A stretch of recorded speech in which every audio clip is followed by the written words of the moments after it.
Hi friends and companions on this spiritual practice path. Here we are again. George Floyd. Another black body killed by the police. We have been here before, friends. And so there's a question about lasting change. The question is everywhere. Will we ever make real transformative change? Or are we people in this movement of Sisypheans? You know the myth of Sisyphus? The boulder rolled up the hill, and when we get to the top, a sigh of relief, achievement, but we know it's only a matter of time before the boulder rolls back down the hill. For a while in the valley we might celebrate, but we know this story. We have been here before. There was a moment in the 1980s when an activist went to meet Roshi Bernie Glassman, who is the founder of Zen Peacemakers, a teacher engaged with socially engaged Buddhism. The activist student met with Roshi Bernie and shared this. Roshi, I have this strong need to go to El Salvador and to stop the death squads. But Roshi, I also feel the strong need to stay and sit in my meditation. How do these two things connect? What am I supposed to do? Roshi Bernie, in a maybe typical Zen manner, said this to the student activist. You have to stop the death squads, and you have to sit in meditation practice. And then Roshi Bernie threw in a zinger of a Zen koan. But you will not be able to stop the death squads until you realize your oneness with them. If you are like me and you just want to walk away from that teaching, I would not fault you. It boggles my mind. What does that mean? Many of us in faith communities who are engaged in this interwoven work of action and contemplation, of engaging in the actions that are going on with spiritual practice. We know the mantra, you can't give what you don't have.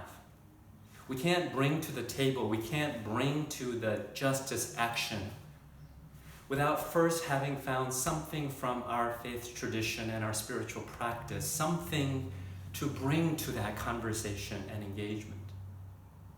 We also know that spiritual practice is the energy, the vital energy we need to stay engaged with the transformational work so needed in our world right now. Bernie would not disagree with either of these things about bringing something to the table or about the energy required to sustain this difficult work of transformation. But Roshi Bernie went one step further. He wasn't just talking about a message that we need to bring. He wasn't just talking about spiritual energy for sustenance. He was talking about the transformation of the messenger themselves. He was talking about a radical transformation of us. And unless that happens, that no real transformation will happen, and we become Sisypheans, just rolling the boulder back up the hill and waiting when it will roll back down. Teachers that I have learned from, like Thich Nhat Hanh, Roshi Burney, Joanna Macy, Mahagosananda, they move in a slightly different direction. They talk about the person, the messenger, and all of the ego needs and the self needs that seduce who we are, like anger and rage, like jealousy and ambition and self-righteousness and fear and the need for certainty and control. They teach out of their awareness how these dynamics and energies ensnare us so that we are caught yet again in this cycle of pushing the boulder back up the hill. They talk about one of the most powerful ways in which we in the dominant culture engage, which is the mode of doing. And the mode of doing is about monitoring how things are, usually how bad things are, and how things ought to be. This is where what is good and ideal resides. The doing mode registers this mismatch or this discrepancy between the two, and it works to reduce this gap. And it goes about back and forth monitoring our progress, how we are doing in reducing this gap. And for the most part, this doing mode is absolutely vital and it's absolutely wonderful. For most things, this doing mode is really helpful in bridging this gap. But what if this doing mode runs into something so complex and so multi-dimensional that no matter how many times we push the boulder up the hill, this kind of doing mode doesn't seem to work, doesn't seem to do what is lasting and sustainable. One of the things that the teachers tell us as we look at this kind of doing mode, this dominant way of doing mode, is that it moves back and forth in time between the past and the future, and it rarely spends time here and now. This dominant cultural way of doing mode is very good at analyzing and distinguishing this is bad, this is good. This dominant cultural way of doing mode is very good at reducing the complications and the ambiguities so that we can move. And for an anxious self, just scratch the surface of this dominant way of doing mode, and you realize these energies called have to, I must, right now. There's this anxious energy, and the doing mode helps us not to have to experience the complexities, the multidimensionality, and all of these unwanted emotions. And so the teachers call us to ground our doing mode in a qualitatively different mode of being.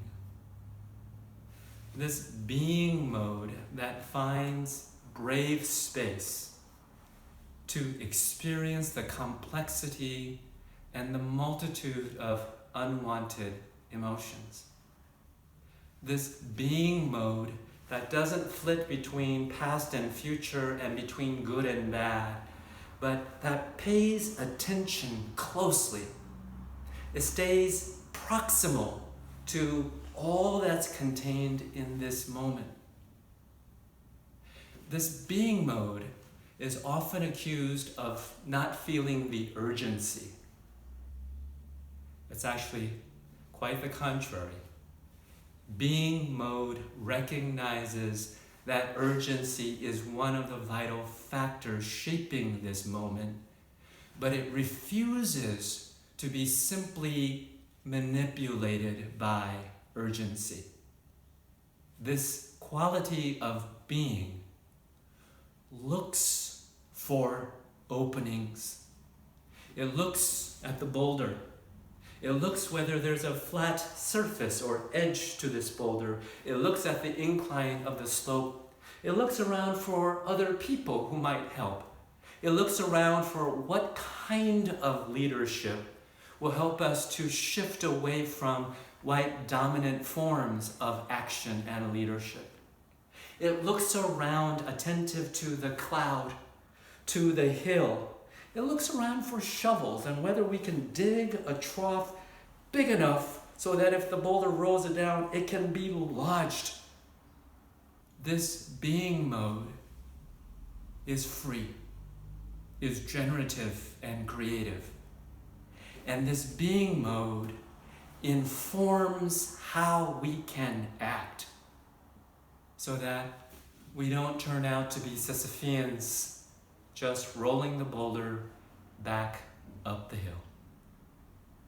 Today and this week, my friends, at Unity Church-Unitarian, watch for information forthcoming about all of the ways that we can act and come together and be grounded in ways that we can be together in this moment. Action and spiritual practice, grounded together. And so, my friends, we continue along this path of spiritual practice.